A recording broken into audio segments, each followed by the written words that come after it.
Hello there, superstars. His name is Aaron, and he now comes in color. His name's Tommy, and he owns all the sand in the world. And this is the Superpod Saga.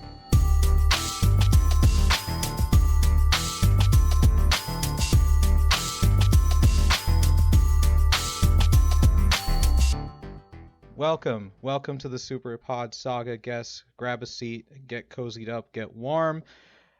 This is the Superpod Saga, as I said before, and as you all know.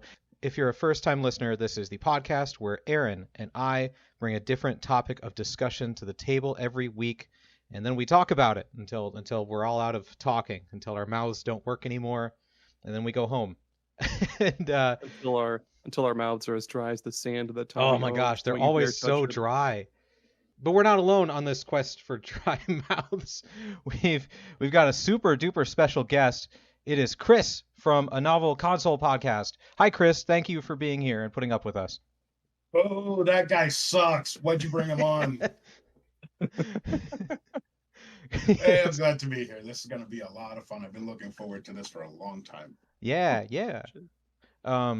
Chris, why don't you tell us a bit about yourself and your podcast and what video games you enjoy?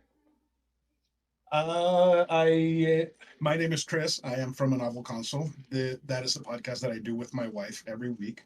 It's basically me forcing her to finish a book weekly so we can talk about it while I meander and don't finish the games that I'm supposed to talk about. Then we eat something at the end of the show and review it. But cool. Yeah, we like food a lot. It's kind of a problem. It's sweet. So that's basically it. We also just do episodes where we just talk about stupid shit for an hour and don't get anywhere with it. And those are fun. Those are very fun. But that's pretty much it. Games that I play pretty much anything Nintendo and anything that might be niche and most people don't like. So, Nice. You're right at home. Welcome home, Chris. Welcome home. Thank you. Where can people find you on the social medias or the podcast on social medias? So basically, anywhere that there's a podcast, you can look up A Novel Console and you will find us. We used to be on Facebook, but Facebook hates podcasts now, so nobody's on Facebook. Yeah. Nobody's on Facebook anymore. I don't even know why. I usually just post memes on ours and that's it. Yeah, but it used to be cool because you could just upload your episode, and as long as Facebook had your RSS, they would make like an entire post dedicated to it and people could listen to it. There was even like a podcast tab where you could go in and like scroll through podcasts and shit. Yeah, it was really cool, but apparently not profitable enough. I did not know that. That's Podcasting cool. Isn't profitable? I mean, I only make enough to cover our monthly subscription. Right. Aaron, where can the people find us on social media and others? Yeah, superpodsaga.com. Just open up your web browser. Remember to open up I'm trying to think of Opera? Opera. Yeah, that's what the Nintendo Wii used. What? Really? Yeah, the browser on the Wii was Opera. Huh. I remember that because I was like, what the heck is Opera? But it worked. I was a big Opera guy before. It was very anti-Mozilla Firefox, so I would use Opera, and my buddies would get annoyed at me because I didn't have Mozilla installed in my PC. I was like, "It's my fucking PC. Fuck you. Go home." Right. I used to be all about Chrome, but I'm a Firefox guy now. Damn it! I'll never look back. But you can fire up your Opera, give it like 10 minutes to warm up, like a diesel engine truck. And you use superpodsaga.com. All of our social medias are there, our videos, episodes, everything you need to know about us. It's on that website. And thank you, by the way, Chris, for being a longtime patron of ours. Yes. We greatly appreciate it. Was I the first one? You're the only one. First and only, baby. Oh, man, sweet. You are royalty to us.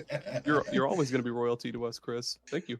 And I tried to line it up so that it would deduct from our Patreon fund because I'm subscribed to a few others, so it just takes it out of the pool of money that our Patreon supporters give us.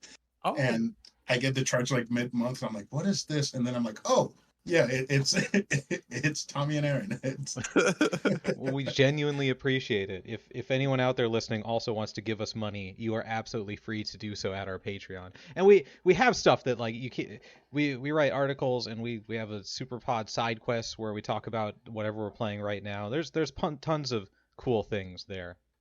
And Yes. and me and my buddy Jared are also cooking up a Patreon exclusive series coming Ooh. soon. Coming soon. Look forward to Nice. that, people. But nice. but that's in the future, and right now we are living in the present. And what we are talking about in the present is my pick for the week, which is remakes, remasters, reboots, all the re's today. Yes, Do you boys like remakes and remasters and reboots? I sure do. Good. I do. I was a little bit iffy about one of them in particular, but I'm sad to say that it has blown me out of the water, and I'm excited to keep playing it. And that's Resident Evil 4. If anybody's asking. Yes, Ooh, I thought about yes. putting that on my list because it is. I've gotten to like chapter 3, and it's. I'm doing the chef's kiss thing right now, but you can't see it. Did you boys play the original? It was too scary for me as a Fuck little yes. baby. But I beat that game at least once a year. Oh dang. Okay. I mean, yeah, dude. So were you Like guys like scared for the? I mean, I know they have a really good track record for these remakes, but still, like Resident Evil 4 is kind of high up there in gaming lore. So were you guys nervous for this going into it? Nah. Good. Little bit, because they cut a bunch of content out of the 3 remake. Mm-hmm. I was kind of afraid they would do that with this, or like start shoving in a bunch of shit that we don't need for the game. But unfortunately, they took a perfect game and made it even more perfect. That's And awesome. Unfortunately. Yeah, it's maddening how amazing this game is. Isn't that the best? Isn't that the best feeling? I love that. That is the best. By the way, for our listeners, here's for those that kind of get mixed up with what a remaster versus Oh, reboot yeah, that's or right. remake is. I like to think of it in the sense like think of like your kitchen, right? If you Okay. want to put like a brand new coat of paint on it and make it look all pretty, that'd be a remaster. Like you're just taking the existing thing and you make it look pretty. A remake would be you take your kitchen, but you want to put like new appliances in there and like redo the cupboards. Like you're taking the existing thing, but you basically redo it from the ground up with like a new, I guess, foundation. But a reboot would be, say you take the kitchen and you just completely gut that shit. You go completely Magnolia Network on that bitch and you take out everything. You knock down like a wall or two for like a pantry or something, or like new dining space, and then you add like an island to that kitchen or something. That'd be like a reboot. Like you're basically just you're taking the concept of it, but you're taking the concept of that, but you're putting it into a whole new light, I guess, like a whole new situation. That was I don't know the best no, that word, was but yeah. beautiful. That was very well said. Everyone, I have a everyone question. listening, round of applause. Yes. Yes. I have a question about that analogy. Okay. Yes.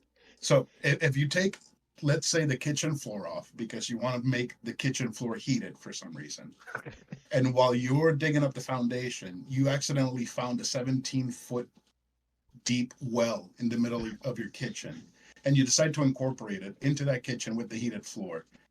What does that make that? Oh my goodness. The God of War reboot, but with the heated floor. I'll take that. 17-foot well. Holy Yeah. shit. Yeah, I saw that TikTok. I'm like, why is that dude sitting in the middle of the hole in his kitchen? And then they went through the whole thing. I'm like, holy fuck, Oh, that's that's insane. a thing that happened? Oh. Yeah. Yeah, it Gross. must have been some cold country or something, because heated floors is weird. Yeah. And, I mean, it sounds lovely, but I can't imagine. That seems like an awfully big expense to have Yeah, warm Floor's feet. literally lava. The floor is Yeah. literally lava. They're like, oh, this well set us back like $20,000, so we have to do the heating ourselves. I'm like, what the fuck? Oh my god. But yeah, when it comes to the definitions between remaster, remake, reboot, I don't know. Everyone seems to get upset about it, but I don't get it. Like, why? I mean, Just gamers play are the games and notoriously enjoy them. nitpicky. Yeah, like I just see it Yeah. as this is an old game, but they made some improvements to it and it's prettier. Like Yeah, people get mad, and I didn't they realize that do. until relatively recently that was a thing even. Yeah, and I think ever since Resident Evil started doing all it, I mean they've been doing their remakes, I guess, since like the GameCube era. But ever since they started doing theirs, and people mislabel it as like a reboot or something dumb, yeah, people, especially on Facebook, people get really pissed. Classic Facebook. I was on an episode recently with Keith from Main Quest, and he told me that the Resident Evil stuff that's happening now, it's like the remakes are now canon. Like the old games are not canon anymore. Oh, that's So- interesting. So I don't know if they're trying to fix some stuff or just make things more complicated, but hey, Resident Evil Remake 2 and 3 and this one, fourth, they've worked for me, so I'm cool with that. Yeah, as They're long as damn they're good, good. who cares? That's what I say. But let's see. This is my topic, so I started, right? Is that how Yes, we sir. do this? Okay. Well, I I want to think. talk about Metroid Let's Prime. reboot the show. Reboot the show. Sorry, go ahead. I want to talk about Metroid Prime Remastered. Ooh, Oh man. See, so this is a weird pick because I never played the first one, but man, do I love Metroid Prime Remastered. Holy cow. It looks so pretty and it plays so well and I love exploring. I love solving puzzles. And I looked up I should have tried it, but I looked up the GameCube controllers for when it was on GameCube. What a disgusting control set. Do you know how that worked? yeah, it was. What was it? The big, huge lake-sized A button was your shoot button, and then yeah, there was no separate stick, or I mean, you couldn't use the C stick to turn, No. so you had to choo-choo train that shit with just the one stick. You Yeah. had to like turn yourself, and yeah, it was weird. Yeah, the left stick, pushing the left stick up, move you forward, pulling it back, moved you back. But if you went left or right, that would just turn you. You would just turn. Mhm. It wouldn't move you left or right. You'd just be turning. And if you wanted to aim your gun, you would have to hold, I want to say the right trigger, the left trigger in, and then you'd stand in place and aim. Ugh. Ugh, it makes me queasy just talking about it. But It's, al- in it's the also kind of cool. Oh, sorry, go ahead. no. What's cool? I'll say what's also cool is like I'd consider Metroid Prime itself a reboot of like the original Metroid series. Oh yeah, yeah. In a sense that it completely took it took Metroid, but it put it in like a whole new, first Dimension. person, yeah, basically. So yeah, your first pick is a remaster of a reboot, and that's the most Taco Bell sounding shit ever. It's a reboot wrapped in a fresh new coat of the chalupa shells and shit like that. See, but isn't the Prime series like stuck right between Metroid 2 and 3? Something like that. I was surprised because I looked up the chronology and I thought that it would go like in order, like here's all the Metroids and here's all the Primes, but no, Prime is like smack dab in the middle of two of them. Weird. And it kind of did the same thing as the Doom reboot, the 2016. It's quote unquote a reboot, but it's actually a sequel to Yeah. Doom 64. What Yeah. the hell? Okay. Yeah. Wild. Learned something new today. Thank you. Yeah, the thing is, you have to play Eternal to figure that out. Oh, really? Interesting. Holy cow. Yeah. Man, I hope you listeners are learning things because we're already learning things and it's been what, 5 minutes? 15 minutes? We've been talking for 15 minutes already. Holy cow. Yeah, I'm filled with useless video game knowledge. It's a curse. Blessing and a curse. No, But yeah, just a curse. just a curse. I need them to keep remastering the next two now though, because I'm hooked. But I don't have a GameCube or a Wii to play the second one. And even if I did have a GameCube, I don't know if I could play it with their mind-numbing controls, So I need them to remaster it. Also, I might never play it. I'm sure they will. Like if they're gonna remake or not. Oh Jesus Christ! I'm gonna get lynched in the comments. If they're gonna remaster Bait and Kaidos, like they absolutely have to be remastering Metroid Prime 2 and 3. They have to be. They have to. And then when I'll make a little super pod side quest for that one too. Ooh, cool. Yeah, that Metroid Prime game, man. That playing it on the Switch was the first time that I've ever beaten it, and there's two issues that I had with it. The first one is the weapon selection Yes, fucking yes, sucks it's having to press awful. that button. Yeah, it's terrible. And the other one is Ridley can eat a dick. That is the most tedious I boss didn't fight that I've understand. had in such a long time. It was fucking terrible. I agree 100% on both of those points. The fact that you have to stop moving to switch your weapon, especially when like Really? yeah, that in the because you have to hold Y and then hit the D-pad button to switch it. Oh yeah, because I guess I Oh remember in man. the I think in the GameCube version you had to use the C stick. Yes. Yeah, you would press the C stick and it would change weapons, which was, man, that felt more modern than having to Yeah. press a fucking button and flip a switch to change weapons. You have no idea how many times I went into scanner mode trying to use the ice beam. Yeah, Oh, same. dude. Oh, what bothered me too, I don't know if this was in the original, but like when you go into scan mode, to get out, you can fire your weapon. So I would instinctively do that whenever I was in any other visor that wasn't like the regular one, and I'd just start shooting my weapon. I'm like, no, I need to switch out to normal. I need to be able to see. I never noticed that. I did. But yeah, give me more Metroid Prime remasters. What remake or remaster did you enjoy, Aaron? Oh man, I had a list that was like that I selectively curated, and like they're all little babies to me, my little babies. Okay, we'll go with one that I just recently beat, the Chrono Cross Radical Dreamers edition. Yeah, you gotta talk about that. Oh my gosh. So when it first came out, we covered this on our favorite games of 2022 episode. When it first came out, it was like it was basically just a straight ROM dump of the game onto modern systems, because like sure they added like the ability to play the fucking text-based adventure, and like they made they upscaled it to like 1080p and shit like that. Like that's cool, but there was a lot of issues still from the existing PS1 version, and but they updated it in yeah, it was like early March, and so they fixed the fucking frame rate issue, which is fantastic. Like they almost every battle, and I say almost every because there's like two boss battles toward the end where it does slow down, but for obvious reasons for those that haven't played it, I'll wait for you to get there. But yeah, it's a lot smoother now. It plays a hell of a lot better now. They fixed a lot of scaling issues too, which is great. But yeah, Chrono Cross is just it was good on the PS1 with some issues.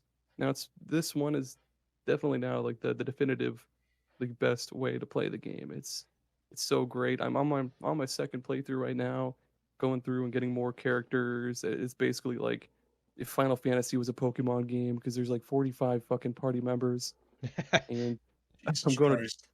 yeah, but it's cool though, because there's when you beat your first playthrough, you unlock this thing that lets you basically swap out the main character for a different character. So when you What? first playthrough, you always have to have the main character there, which sucks because you can only pick two optional characters. But yeah, on your second or third playthrough, you can swap out the main dude with somebody else and really build your perfect party. So now I'm using this dog motherfucker with a couple other motherfuckers, and it's great. It's going across, and I love it. I want to say you mentioned scaling issues being something that fixed. I think that is something that is an recognized benefit to remasters remakes, because back in the day, if a game didn't scale right, if it had difficult parts that were like obnoxiously difficult, that's just the way it was. There was nothing you could do about it. You just have to grind like crazy to beat it, or just give up forever, like I did with the final boss in Chrono Trigger. So being able for developers to actually go in and change that is super cool and super helpful. And it seems kind of archaic that they won't let you swap out the main character for a different character Yeah. during your first playthrough. It's like it kind of feels like when the original Persona 3 came out, they wouldn't let you give commands to your team members. You would have to Yeah. wait for them to do their shit randomly. The most frustrating shit ever. It kind of has like a purpose to the story why you can't swap out the main dude. Like there's the story is complicated as hell. Well, yeah, I think it mostly has to do with the story, because he's like the story revolves around him and Kid and like a lot of the shit that happened in Chrono Trigger and stuff. But no, the second playthrough is great though, because yeah, get the fuck out of my party, Serge. I had 40-hour playthrough with you, you son of a bitch. I'm gonna swap you out for the dog now. This is the dog's game now. What about you, Chris? Yeah, Chris, it's your time to shine. Okay, so I asked what games you guys were gonna pick, and you said, "Oh, just pick 6." So I picked 20, and somehow I managed to narrow the 20 down to 9. Nice. So hopefully we have some overlap, so I can narrow it down even more.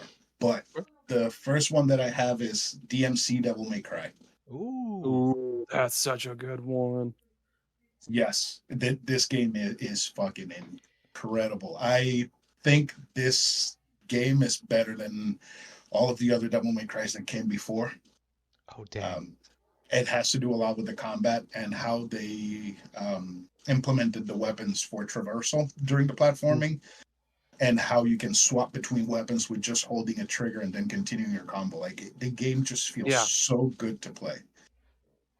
And this is something that not a lot of people have noticed, but a few of the people who have played Devil May Cry 5 have noticed that Nero in that game is the Dante from the DMC reboot. Oh, that's It's cool. The exact same personality, the exact same humor. It's just same fucking character, just called Nero. Because Nero had no personality in 4. Yeah. He was just like, I'm rescuing my girlfriend. Oh, and I've got a demon arm. And then it was Classic. Yep. And he couldn't commit to killing any demon. Dante had to come up and sweep the job up for him. That's so true. Aaron, you played this one, right? Hell yeah, I did. I played it both on the 360, and then I got the HD edition on Xbox One because I have no impulse control. And yeah, the combat is a lot slicker, like a lot slicker and more fluid. Because like I played the absolute shit out of like the first 3 Devil May Cry games, 3 being like the best one of the first 3, but it was still kind of clunky, I guess is the best way to explain it. But yeah, like Chris said though, the reboot, it does everything that the first 3 games did so well, but makes it even better, and people just hate it because it's not the same Dante. Yeah, because Dante looks like the game's producer. It's like, if I was heading a Devil May Cry game, yeah, I would put myself in the game too in some positions. Hell yeah, love it. Where's that series at right now? Is that got another one coming up or something? I've never played these games. So 5 Definitive Edition or whatever the fuck it's called came out for PS4 and Xbox One, and then it got like a Definitive Edition for 5 and I think Series X. It goes on sale all the time for like $20, and it was free for a limited time on the PS Plus games for PlayStation. It was on Game Pass a little bit too. Oh, nice. Yeah, that sounds about right. And you can find like 1, 2, and 3 physical for $20, $15 on PS4, and 4 is only digital if you don't have it on Xbox or PS3. Yeah, so you can basically play all the games in current consoles. Love that. Love that. So yeah, but no, if you're gonna play any of them, I would say play 3, DMC, and 5. Forget about the rest. Cool. Speaking of games with super complex and involved combat systems, my next pick was the Stanley Parable Ultra Deluxe Edition. I knew this was coming. Lay it on me. Everyone knew it was coming. Do you know what the Stanley Parable is, Chris? I've heard of it. I think Get Played did a whole episode on it, and it just sounded ridiculous. So yes. I'm a little bit familiar with it. Yes. Okay. So the Stanley Parable came out in like 2013 or so, and it's a game where you walk through an office, you're Stanley, and all your coworkers are gone, and the narrator tells you what to do, and you can either listen to him or not, and then hijinks happen depending on what you do. And I loved it. It was so creative, so hilarious, so funny, and then they announced they were doing a Ultra Deluxe Edition with new endings and stuff, and I was like, yay, give it to me. And then it took like 10 years for it to come out.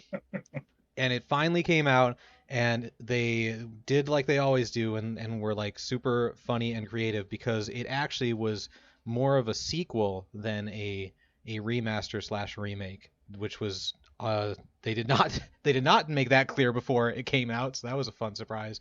But what I love most is their mechanic that they put in the game to separate the original from the new stuff. After doing a couple of runs of the old game, because you start off with that, you go through a new area and it gives you a bucket, the Stanley Parable bucket. And so at the beginning of each run, you have an option to take the bucket or not take the bucket. If you don't pick up the bucket, then you play the old game and you can experience all the old stuff. But you pick up the bucket, then you experience all the new stuff. So you're going to make that choice right at the beginning. And I was like, oh, this is great. What a great idea. I love this bucket.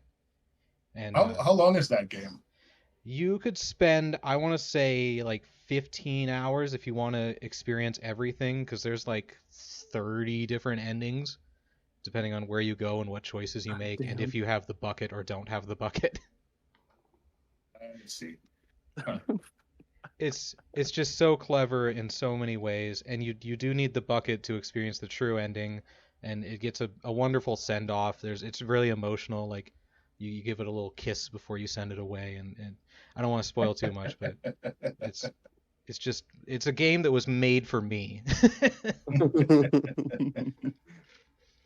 I'll check it out eventually. I'll how much is it on like Steam or like It was Xbox? 30 when it came out. I'm not sure how much it is now. Okay.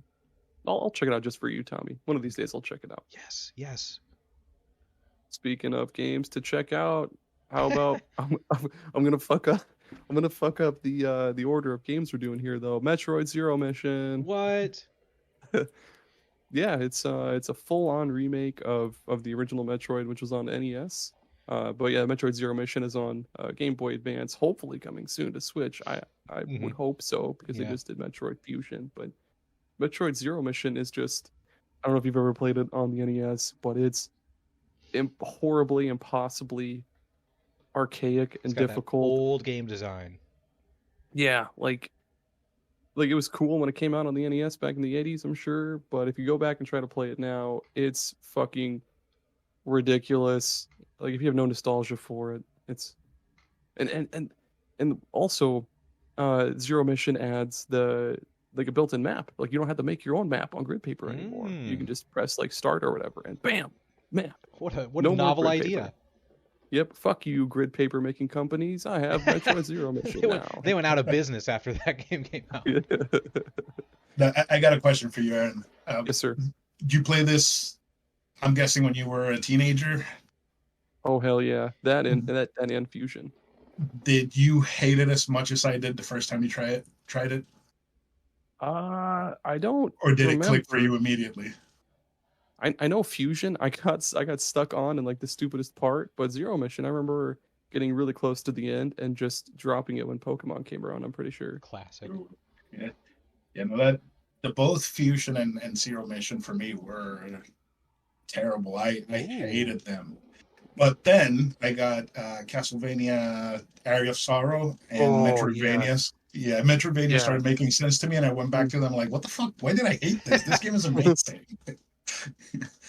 I love that. What about you, Chris? What's your next one? Oh boy, let me see. Let's keep the Metroid train rolling. Samus Returns for the 3DS. Oh, I've heard lots of good things about that one. Oh, it's so fucking good. So they kind of did the same thing that Zero Mission did, where they implemented a map and just made the game so much more streamlined and easier to play. And on top of that, they added a counter to the game, so you could technically play the game with just shooting like old Metroid, but the counter just opened up, for dealing insane amount of damage to bosses and regular enemies. And it looks cool. And, yeah, it does. And I think this was made by Mercury Steam. Mm-hmm. Yeah. Yep. Which is the same people who did Dread, and they also did the Castlevania Mirror of Fate, the 3DS Castlevania game. Oh yeah. It's kind of a linear Metroidvania, and it is just so fucking good. Like, these people know how to make Metroidvanias, and I mean, they took a terrible game and just made it incredible. Part is that it released at the end of the 3DS's life cycle, so not a ton of people played it. A lot of 3DS games are kind of cursed by that end of cycle. Nintendo forcing games to come out on it. If there's any any 3DS game that I hope gets ported to Switch eventually. I wouldn't see why they wouldn't bring Metroid 2 to Switch, because I mean you don't need the touch screen. Like you only really have it just for the map, but you could just push start and then boom, bring it up. But the music in Metroid 2 remake though, it's so good because it feels like they took a lot of like the same beats from like Metroid Prime, and like because like any level you're in where there's like lava or fire has like that same kind of like bum bum bum bum that like the lava place in Metroid Prime has. I forget what the name of the place is, but fuck, that track just bumps. Yeah, I don't remember the music. I do remember going through the entire game at a truck stop somewhere in the north of the United States, and it was great. It was amazing just being by myself in this cramped truck just playing Metroid until I beat it and had to move on to the next load. Man, perfect. Man, this is the Metroid podcast now, and I gotta break it. Oh, my Metroid Prime is still the only Metroid I've ever played. Sorry, listeners. Hey, you could have played a worse Metroid. You could have played Metroid 2 on the regular Game Boy. Right. My next pick though is it's the Crash Bandicoot Insane Trilogy. Ooh, that's a good one. I got this one for the Nintendo Switch of all things, even though it only runs at 30 frames per second. But I thought about it, and I think the first Crash Bandicoot might be the game that I purchased the most copies of, because I had it on PlayStation, had it on PlayStation 3, had it on PSP. I love Crash Bandicoot. That was the game that I grew up with, and so having them actually remake it and prettier graphics and everything, and I could play it wherever I wanted to go on the Switch, was just amazing. It's weird because like we talk about other games that are getting, like they're remaking every Resident Evil or all the Metroids and stuff, and this is the only remake / remaster they've ever done for Crash Bandicoot, and so it's very, very special to me, and I'm glad that I can just play it wherever I want. I still haven't checked that out. I guess I'm not the biggest Crash fan, but Crash Bandicoot 3 was one of the first PlayStation 1 games that I owned. But like that what is it, the title music theme also slapped. I'm going to use the word slapped again here real fast because it literally slapped. It was so good. Oh yeah. A lot of music in Crash 3 is good. That was the time traveling one, so they have music from different time periods, which is a nice touch, and they could have messed it up. So is Crash Bandicoot the one that's like Dark Souls but platformer? Yes. Some people have called it that. I don't think it's quite. It is definitely difficult at points, but I don't know if I'd quite go that far. I beat the first one for the first time on this remaster because I was just a little boy before and couldn't do it, so I was super happy to finally do that. That game is fucking brutal, dude. Like every single time that I try to sit down and buckle down and actually beat it, like I get to the first ascent mission, and I'm like, fuck this game. I'm not playing this shit. Fuck this piece of garbage. I'm out.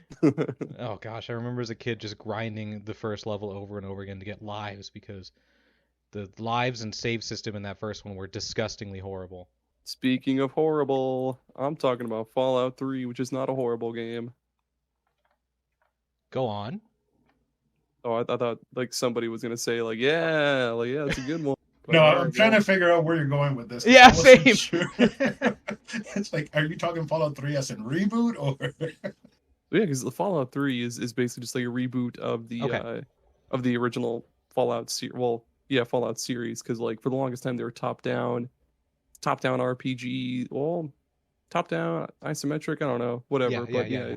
Fallout 3 basically rebooted the series into like a first person shooter RPG kind of way, and yeah, it was really good. The VATS system was made even better in this one, because I played very, very little of like the first few Fallout games, but 3 and New Vegas I've spent entirely too many hours on, because I 100%ed Fallout 3 and I got really, really close with New Vegas. I just didn't want to play it on the hardest difficulty because that shit is brutal. To quote the King of Queens, the TV show, brutal. But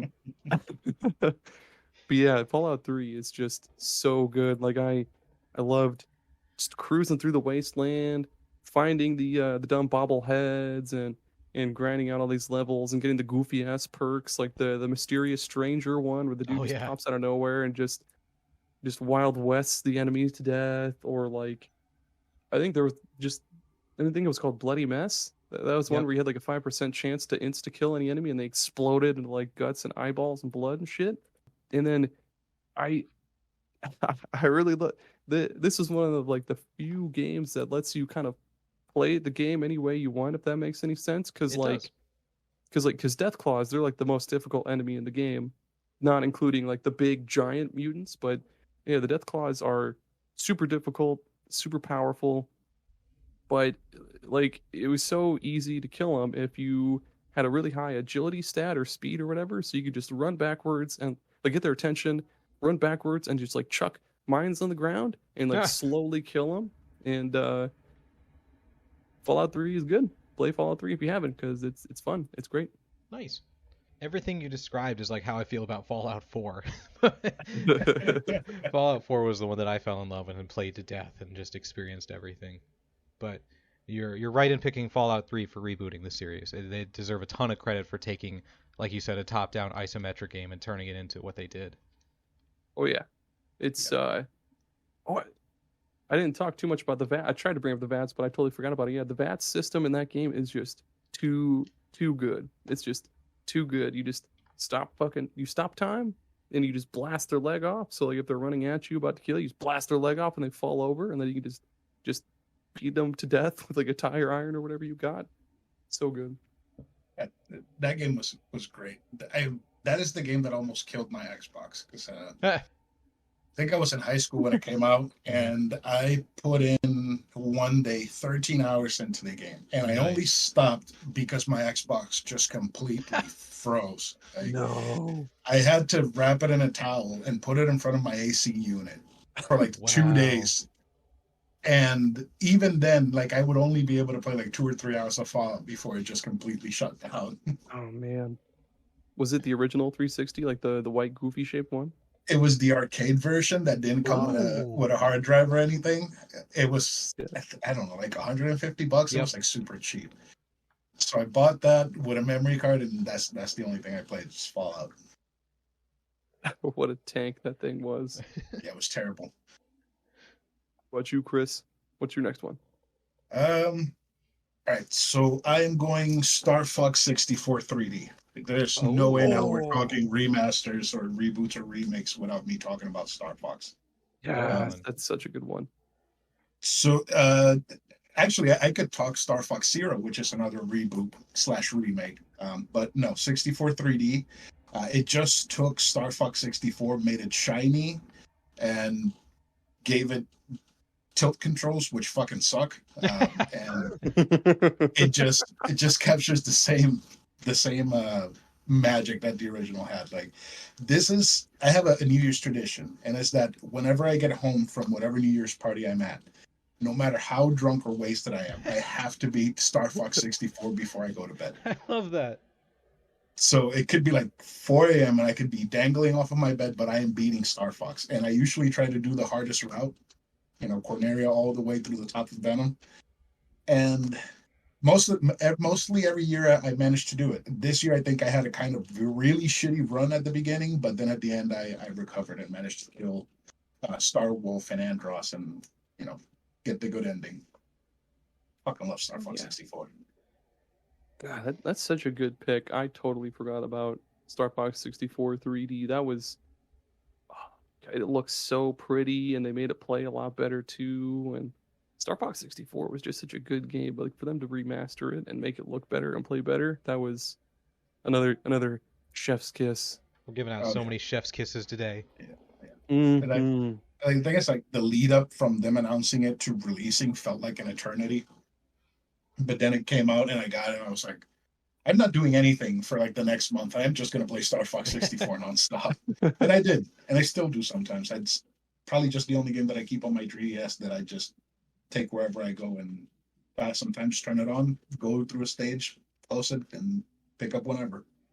Nice. Star Fox is just so fun to roll through and like try to find new secrets. Cause those different routes that you mentioned, like those are some of them are pretty hard to find. Like if you don't do like some specific thing in one area, and that shit is just so much fun.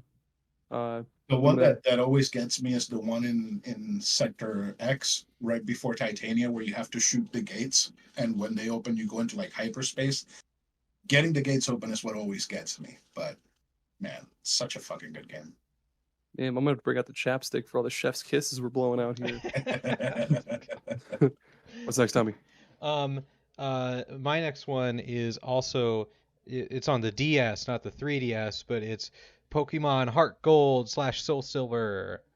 Hey, I can knock that off my list. Yes, excellent. We finally have one in common. Gold was and probably still is my favorite Pokemon generation. So having a remake on the DS where it's all pretty and stuff was super cool.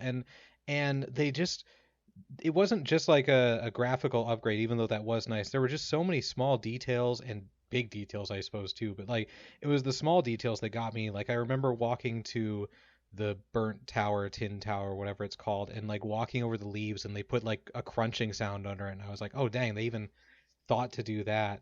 Or you can eventually find a thing where you can turn it to be only the old school sound effects and music. And I was like, oh, that's perfect. That's just for me. Like, that's such a nice little touch. And having the Pokemon be able to follow you, that's something that should be in every game because it's so cool, even though it's so much work for them, I'm sure. But I love that. And having Red just be completely overpowered at the top of Mount Silver and just have the strong, correct me if I'm wrong, but I believe he's got the highest level Pokemon of any NPC trainer in any of the games. Oh yeah. Yep. Yeah, that seems about right. And so it's cool that they just like they expanded on it, they made it prettier, they just put a ton of love and care into it, into a game that I love and care about, and ooh, so good. I wish I still had it. Yeah, good luck getting your hands on it now. Yeah, no, I've managed to snag both of them for like 114 a piece, and that was like 3 years ago. Oh my gosh, it's probably so much now. Did you get the Pokewalker too? Oh fuck no, I'm not gonna spend that kind of money on this game. See, and the funny thing is that the Pokewalker is like the most accurate step counter in the world. Yeah, it's crazy. What? Really? Yeah, it's insane. A Fitbit? Yeah, apparently it counts your steps so well that you can't even just sit there and shake it and it counts steps. No, you actually have to walk for it to count them. And it like counts the whole steps and everything. I was up on my uncle's farm in Minnesota when I got the game, and so like in order to walk around, I just had to walk around the farm, and they'd be like, "What are you doing?" And I was like, "I'm walking with my Pokemon." Like, okay. You forgot to put the accent into it. Oh yeah. What are you doing? What are you? I'm walking my Pokemon. Why can't I do it? Where's my accent? Everyone ignore that. My Minnesota accent's gone. Throw back to the GameCube episode. Strawberry. So good. Oh, they try their best with their video games. I'm picturing your uncle. Like, have you ever seen the show Letterkenny? Yeah, I've seen a couple episodes. What about you, Chris? Bits and pieces. Okay, do you know who Squirrely Dan is? Nope. No. Oh, he's like the bigger fat guy. He's got like a beard and overalls. Oh yeah. That's Tommy's uncle. That's my uncle. That's you nailed it. Sweet. Speaking of nailing uncles, let's talk about the Killer Instinct 2013 reboot, because that was really, really good. That was. Oh yeah, you love that game. Oh my god! So it was another one of those situations where when it came out, it was meh, because like when it came out, it was only like there were very few characters. So when it came out, it was free to play, and you got like one free character, but it rotated every so often, so you had to buy the other characters, which was fucking stupid. But eventually they let you like buy a whole pass that came with all the characters, and yeah, it was bare bones as fuck at first because it was just like the single player arcade mode. There was like, of course, the local multiplayer mode. But eventually they started adding more and more characters to it, and they added like online gameplay as well too, and it was just so good. Like they crossed over a bunch. Like they added They added Rash from Battletoads. They added the Arbiter Oh. from Halo. They added General Rom What? from Gears of War. What? Really? Yeah, Huh. yeah, dude. It's basically Microsoft's Smash Bros. Holy shit. And Oh, man, this I'm gonna game's have to still download alive, that isn't shit. it? Hell yeah, it is. And then okay. So then they also added this like single player roguelike mode to the No. game where yes, oh my god, Tommy. So to basically what is it? It's you're basically defending the world from these shadow fighters, I guess, because they're like these the main bad I almost put my Minnesota accent in there. I almost said bad guy. The main the main bad guy in Killer Instinct is the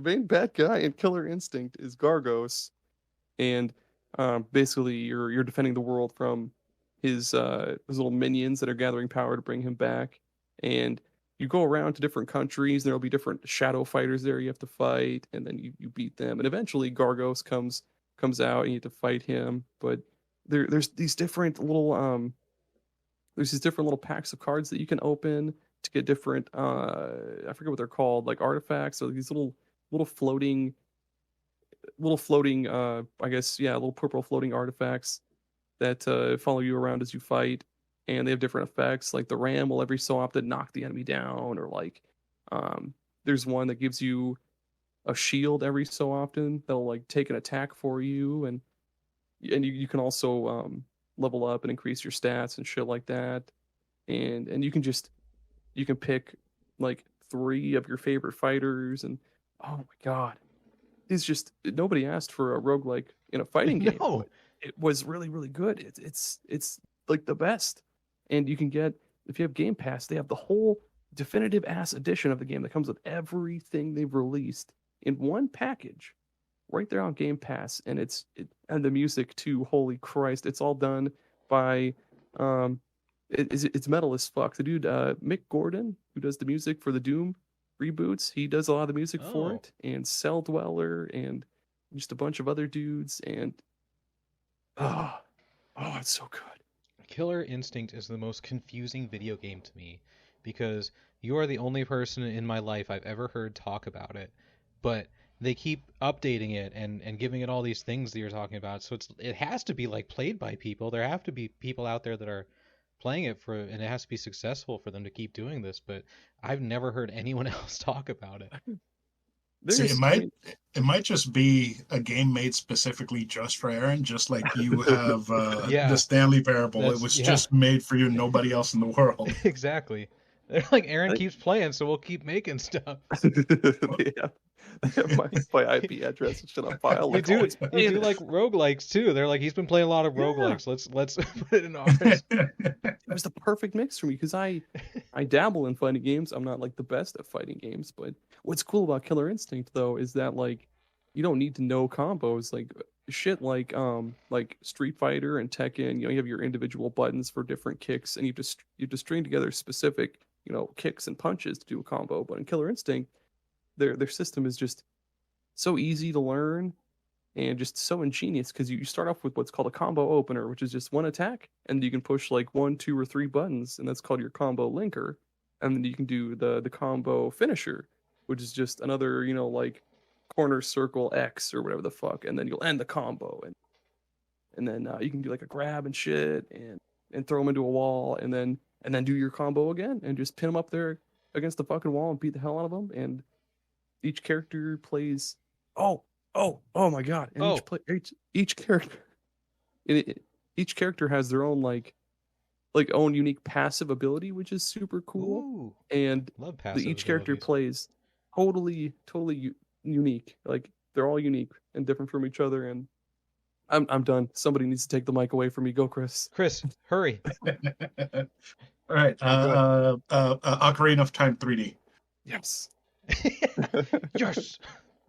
Yes. So Ocarina of Time 3D suffers from the same thing as Resident Evil 4 Remake. They took something perfect and made it even more perfect. It looks amazing. It plays just the same. Like they kept all of the bugs that the original had for that gamers learned how to exploit, and they included them in the remake. Like there's there's one bug where if you stand near butterflies with the Deku stick, they turn into fairies. You can do that on the 3DS version. It's such a nice game. Like I don't even know where to start to gush about it because it follows every single beat from the original Ocarina of Time, but it looks just like you remember it looking. Yeah. And cool thing that I like about this game is that in the concept art of Ocarina of Time, you see that Link has the strap holding the Master Sword scabbard. And in the 3DS game, they actually added that as a detail onto his clothes. So love it. They did that little attention to detail, and man, it's just such a good fucking game. Like pulling the Master Sword looks incredible. It's like I told my wife, like, look, this is an iconic gaming moment that everybody needs to see. And I showed it to her, and she's like, okay, so what now? I'm like, that's the worst. What do you mean, what now, woman? It's the Master Sword. Man. Yeah, we signed the divorce papers now. That's what's now. This is a tangent, but I one time had my wife start playing Life is Strange because she doesn't play a lot of games. So I was like, well, this one's just basically walking and choosing things. And she couldn't get past like the intro to the school because she wanted to go and explore. Like she was like, why can't I go to the cafeteria? And I'm like, well, you just can't. You got to go talk to the principal. And she's like, why can't I go this way? And I'm like, that's not what this game is. And she was like, this is dumb, and then quit. The only games I've managed to get my wife to play that she actually has been able to play without throwing up have been beat 'em ups, and and Metal Slug. She really likes Metal Slug. Yes. So like we tried Turtles in Time once, and she's like, "Oh, I'm not gonna do good at this. I'm gonna be really awful." And she like takes out the first boss all on her own. I'm like, how the fuck did you do that? I was like, this is a game for babies. This is easy. yeah, no. She's like, I thought I was doing bad. It's like, no, that was incredible. But Ocarina of Time. I'm sorry, Chris, but the furthest I've ever gotten in that game was, where you have to go to the Zelda's castle and you have to avoid the guards. The guards caught me and I was like, this is dumb, and I quit and never played again. Oh, you mean the first time stealth was ever created and implemented in a way that actually works in a video game? Yeah, that's the one. He called your ass out, Tommy. That part sucks so hard, dude. I don't blame you. Never. It fucking blows, dude. Oh shit. Man. Should we do an ad break? Yeah, we can do that. Okay. We'll be right back. We would like to thank our special sponsor for today, Pete's Passive Program. You can get passive abilities just like in your video games. Oh. They're real now. They're real. I've been going with 5% cold resistance because it's been cold this winter, and I can't tell you how much of a difference that's made when I'm pumping gas outside.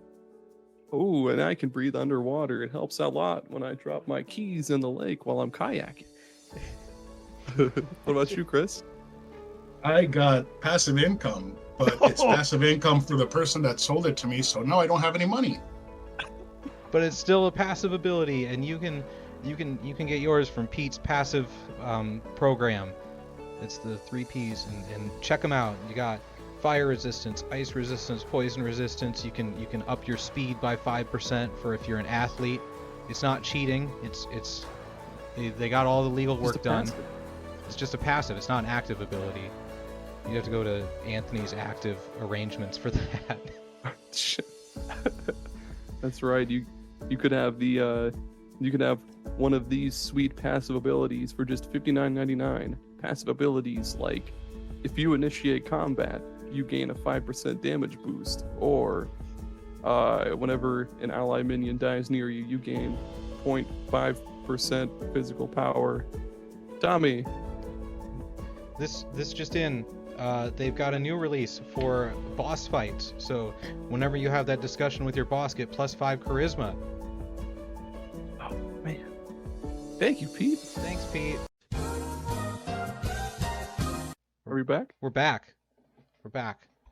Welcome back. This just in. We're back. It's just breaking news. We're back. Was it my turn? Yes. Okay. Cool. Let's talk about Halo: The Master Chief Collection. Oh, Have you ever gosh. wanted to play every Halo game except for Guardians? Well, you can. It's the Halo Chief Master Chief Collection. Holy cow! The Halo Chief Collection, dude. The Chief Keef Collection.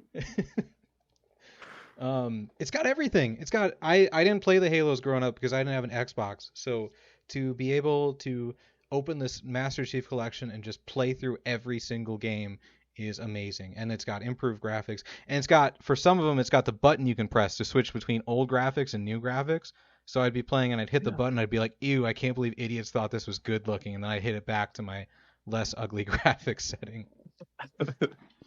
And it's got all the multiplayers too. So if you just want to play Halo Reach multiplayer, you can do that. Or if you only want to play Halo 4 multiplayer, go nuts. It's all there, and that's crazy that that even exists. It took them like years to put it all together on PC, and it had its issues. But from what I understand, it's like the place to go for your Halo needs. It was also super broken on the Xbox One when it first came out because it was impossible to find an online match. Oh, I think it was also impossible to try to find try to find somebody to play co-op with. Like the online was just broken as hell, but it's better now. And it's better now. and it's on game. It's on game. It's on Game Pass too. Yay, Game Pass. Yes, Yay. you can play it a novel console way. Just play up until the flood. After that, turn it off. And then wrap it in a towel and put it up in the air conditioner. That's so cool. Ooh. Aaron, go. Okay, I'm picking a 3DS one now too. I'm going Shin Megami Tensei Strange Journey Redux. That's It's not a a, real uh, video game name. It is, look it up. It's a I guess it would be a remaster of the original game, Shin Megami Tensei Strange Journey, that was on DS. And oh my god, was that game just brutal. Again, to quote King of Queens, the hit Stop. WB TV show Stop. starring Kevin James, brutal. But yes, it was. What was it in the original game? It was just so difficult. Like save points were very few and far between. Fusion was a nightmare because I don't know. I'll explain it a little bit, but yeah. Then the Redux came out. All the visuals look awesome. They added voice acting, which is awesome. They added more save points, which is great. Or I guess they didn't add more save points. They added the ability to save anywhere when you're in a dungeon, which is great. And the fusion system, like I mentioned, it was just stupid because in other games when you fused demons, you could pick and choose what skills they inherit, which was good because you could build your ideal demon, which you need in a game that's difficult. But in that game, no. The skills that they inherit are randomly chosen by the game. So you could have like this perfect built stacked, whole butt cheeked fucking demon ready to go, just destroying bosses, and you fuse him with some little fucking snake, and then he sucks. Like he has god awful stats and stupid attacks and no healing at all. But yeah, the game's great. They made it better. Strange Journey is the space one. Yep. Yeah, you're in the black hole in Antarctica. Oh, okay. I should start that. I need to stop carrying it around with me and just start it. It's so fun, dude. It's very fun. You need to play it. Then tell me what you think about it, because I'll talk all night with you about that game. We'll stay on the phone and talk all about it. Are we gonna kick our feet up and twirl Yes. the cord in our fingers? Man. No, you hang up. On the count of 3. 1, 2. Oh, you're still on the line. Oh. You guys are giving me horrible flashbacks. Are you asleep? No, you're asleep. Oh man, how about you, Chris? What's your next one? So I had to pick this because, of course, I had to. Mario and Luigi Superstar Saga plus Yeah. bosses. Yeah. Confetti falls on Chris. He did the thing. He said it. I did have confetti cannons in here, and it just scared the shit out of the dog. So Oh, okay, no I'm confetti. gonna need to get a therapist for the dog. Oh, God, poor her dog. issues just doubled tenfold. Sorry. Oops. Hey, God. no, I picked this one because this is one that I played during my truck. No, I played this in middle school when it was out on the GBA and beat it, and it was fantastic. Yeah. I am gonna say that visually I prefer that version, but I agree. the portability and the sound, the way that it sounds and everything else, plus the Bowser's minions, extra content, it's just worth it on the 3DS. Like it's sad that Alpha Dream did remakes of this game and not the baby one, and went straight into it's so weird they skipped it. Yeah, they went into Bowser's Inside Story and then they closed their doors because it sold like 400 copies. So, like, I wish they would have done that on the Switch, and then they would have eventually ported Superstar Saga onto the Switch and just do like a whole Mario and Luigi collection. But Nintendo's weird about stuff like that. But no, this game is definitely worth a play if you have a 3DS and you want to play different looking version of a better game, then play this one. And the Bowser's Minions thing has no right being as good as it actually is. Yeah, it's kind of like a side-scrolling tower defense game. Yeah, and it's crazy. Like it's actually good. They put way too much thought into the mechanics and the strategy and everything. And I actually really loved the side story that it was telling. I don't know, Aaron, if you ever touched it, but like the first two enemies that you defeat in the regular game, it follows their journey to try and find Bowser to rescue him after you defeat them and they get sent off and the ship crashes and stuff. And it's just like this fun little, and you collect you don't get to just do it all at once. As you make progress in the main game, you unlock chapters of that one, so you can see what those minions were doing on their quest at the same time Mario and Luigi were going through their quest. It's just such a clever and fun thing that they absolutely did not have to do, but it was a major highlight for me for the remake. That is cool. Yeah, Chris was right too. The music is absolutely a lot better on the remade version as well too, because it's less chiptune-y and more like, I wouldn't say orchestral, but it sounds more like organic, I guess. Oh, organic. I'm not sure how to explain it. That sounds good. It's a good word. Good word. Nothing wrong against chiptune. Chiptune is art. It's I would say it's more art than learning how to play an instrument, but Ooh, and that's right. Go fuck yourself, Yo-Yo Ma. He said it. Ooh, I hope he's not listening. I'm sorry, Yo-Yo. My next game is it's the Mass Effect Legendary Edition. Yes! Ooh, yay! Who loves Mass Effect? We love Mass Effect. Oh yes, we do. We do. Yes. I just like playing the Mass Effect with the pretty graphics. I've played Mass Effect 1 and 2 too many times, and I've never played 3. Wait, no. Like, never played 3? Or never. I always start with 1, and then I play through 2, and then I get burned out, or something else has come out to get my attention. It happens every single time. Tommy, come on. I know. Aaron almost ended the podcast when he learned about this. He was shocked. Because you've also played Andromeda, right? Yeah, I played Andromeda. What the fuck, dude?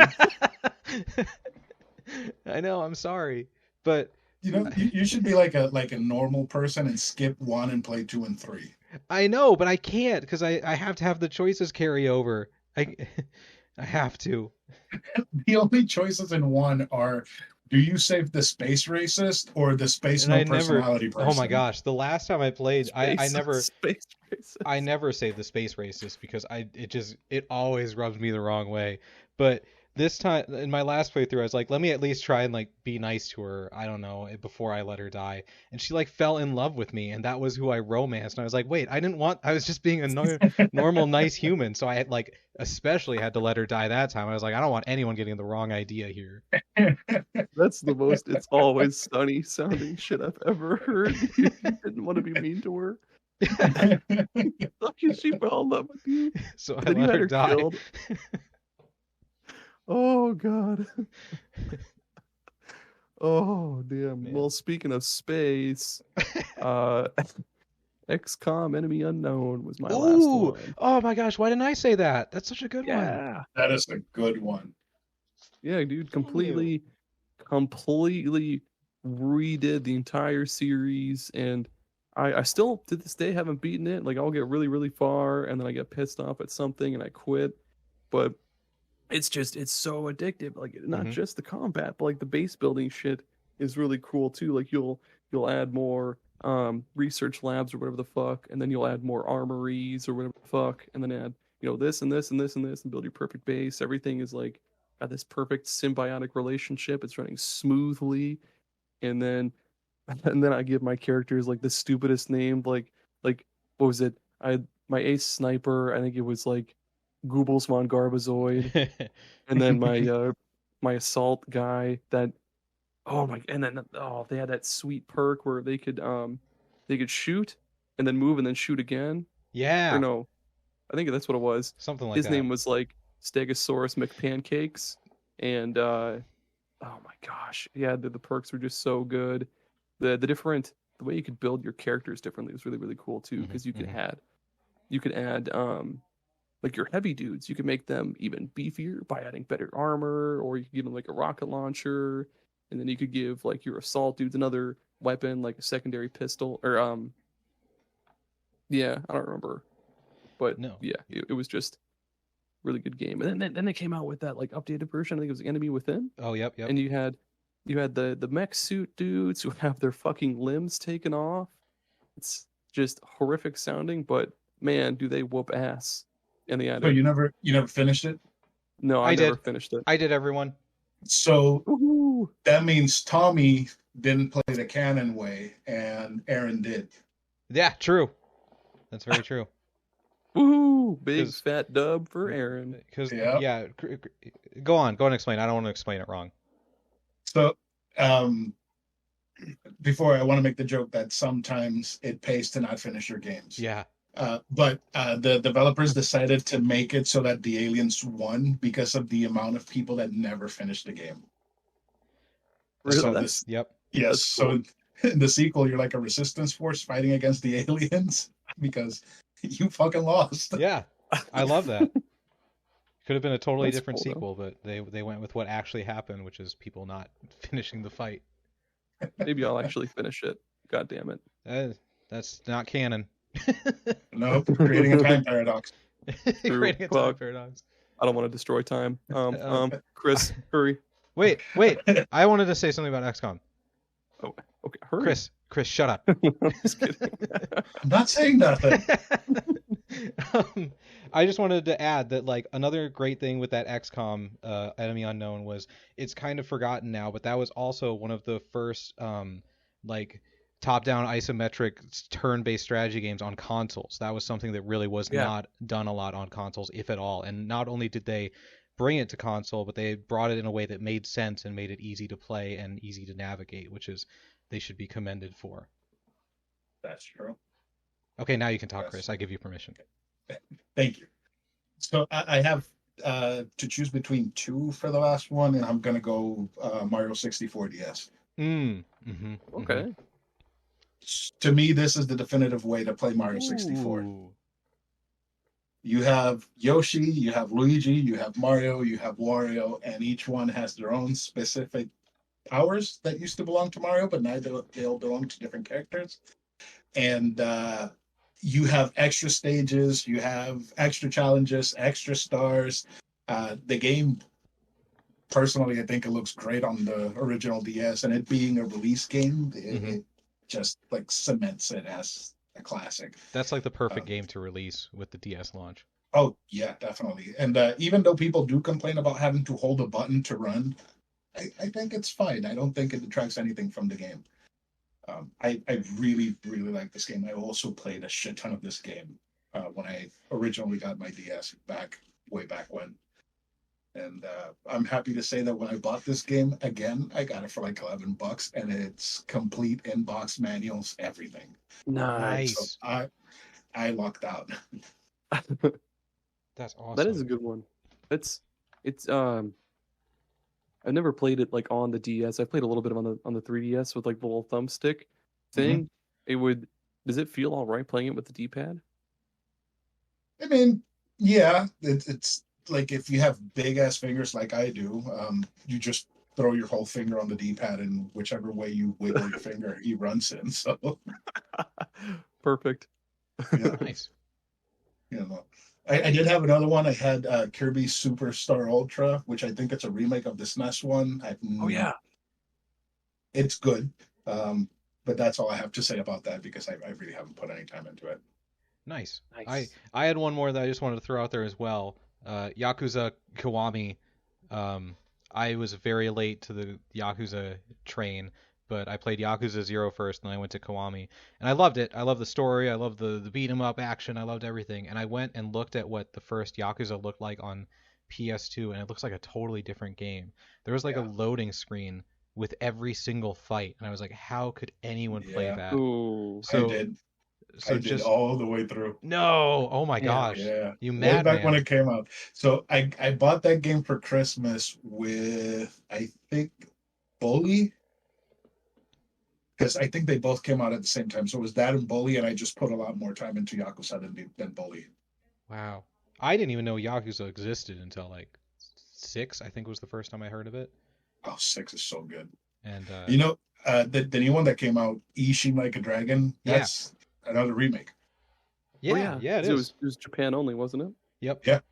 For PS3, I want to say. I don't know for sure. I'm not Sounds an right. expert. I'm not a Yakuza expert, as you know, but I love the ones that I played. Well, I'll give a shout out to my other one that I thought about putting on here but didn't. The Tomb Raider reboots. 'Cause Yes. they're good. Yes, they are. I love in the first one how she has a breakdown when she kills the first person, and then after that, it's Yes. smooth sailing. Yes. Just Oh my like, God, it's that's not so bad. Murder, yay! That was- Whee! Those are my favorite memes of the time because it was Yes. like, oh man, yeah, exactly. I feel like gaming memes were better back in the day. I don't want to be an old man, but Yeah, they were. You know, I'm gonna say these Tomb Raider games are better than the Uncharted games. ooh, Ooh. I've Well, only played Uncharted, so so I can't. say. Oh, and I've only played Uncharted. Oh, Oh shit, are we Oh. at the fight? Let's take it outside, Tommy. I'm not good at fighting. I'm not either. I've never been in a fight in my whole life. Conflict. It's We'll gonna settle this. So that's the only We're way gonna- we know how. we're just in a gonna be- card game. No, we're gonna be the crying Pokemon, and where we're just not wanting to fight, so we're just gently slapping each other and crying. Oh, conflict man. resolute. Resolution. Resolved. We did it. Oh man. So that's I usually I joke at the end and I say like that's all of them. If there's anything else we missed, you're wrong. But like there's tons of good remakes, remasters, reboots out there. Like I've never played the God of War reboot, but I've heard it's really good. There's endless ones out there. So like yeah, if you if you know of them, shout them out to us on Twitter or send us an email, write a letter if you want to. Just I'll put another Q&A in the fucking when I release the episode on the Spotify thing, but nobody ever responds to them except for me. So like I'll put it on there, and if you want to respond, you can, but feel free not to, I guess. Yeah, you've got. I understand you've got a busy life. It's okay. Chris, one last time, what's your podcast? Where can people find it?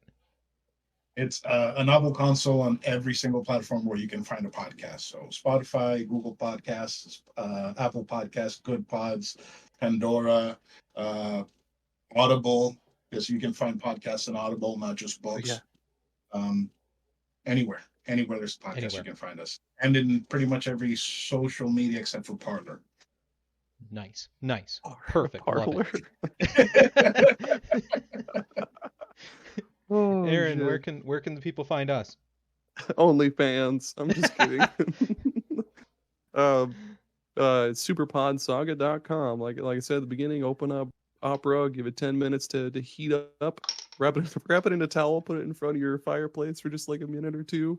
Superpod Saga, you'll find everything about us there, social medias, previous episodes, videos, maybe even contribute to our Patreon like Chris does, because he is the man. Yes. He's so happy to. Yes, just $2 a month. Just give it to the boys. They deserve it.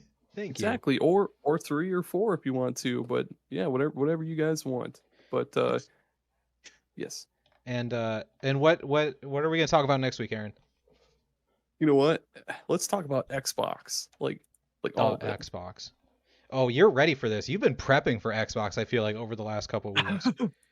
I have, because I did that one tweet about Xbox exclusives, like on the original Xbox, and then there were a lot of like unique ones on the 360, and even on the Xbox One, there's a lot of unique ones, and we'll talk about all the Xboxes and everything. Oh, this is good. This is exciting. Okay. Look forward to that. Check out a Novel Console podcast as well, and I hope that you all have a wonderful day, you superstars. Okay, bye. Chris, say bye. Oh, bye. Bye.